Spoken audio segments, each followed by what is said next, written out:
Page number 62లో b point. ఇక్కడ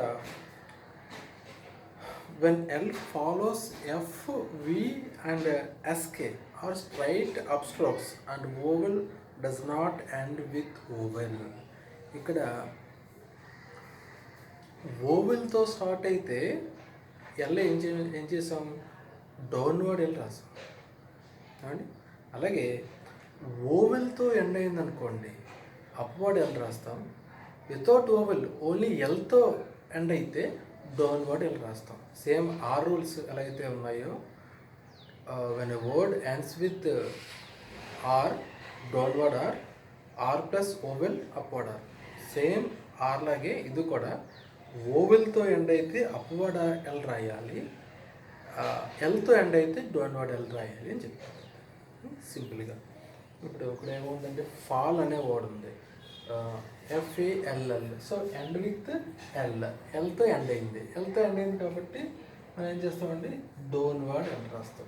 మనకి ఏ స్ట్రోక్ ఆ స్ట్రోక్ క్లియర్గా కట్ అయింది, ఎల్తో ఎండ్ అయింది కాబట్టి డౌన్వర్డ్ ఎల్, ఫాల్. అదే ఆఫుల్లీ ఉందనుకోండి, ఇక్కడ ఎల్ ప్లస్ ఓవెల్ వచ్చింది అంటే వై అంటే ఇక్కడ ఓవెల్, లీ అన్న వర్డ్ సౌండ్ వస్తుంది కాబట్టి ఆఫుల్లీ అన్నప్పుడు ఆఫుల్లీ.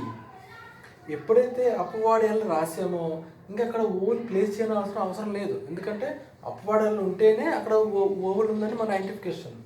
ఆఫుల్.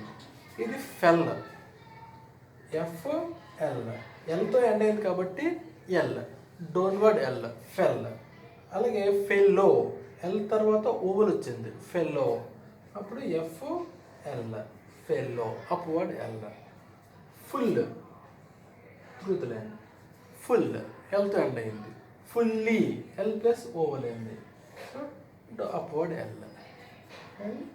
అలాగే సక్సెస్ఫుల్, ఎల్తో ఎండ్ అయింది, కాబట్టి సక్సెస్ఫుల్, సక్సెస్ఫుల్లీ. ఎల్తో ఎండ్ అయితే అప్వర్డ్ ఎల్, లేకపోతే downward L. Simple. Useful, usefully, ఎల్తో ఎండ్ అయింది కాబట్టి అప్వర్డ్ ఎల్ రాస్తాం. స్కిల్డ్, స్కిల్లీ అని అవి. అలాగే షార్ట్ ఫార్మ్స్ కూడా అవి ప్రాక్టీస్ చేయాలి.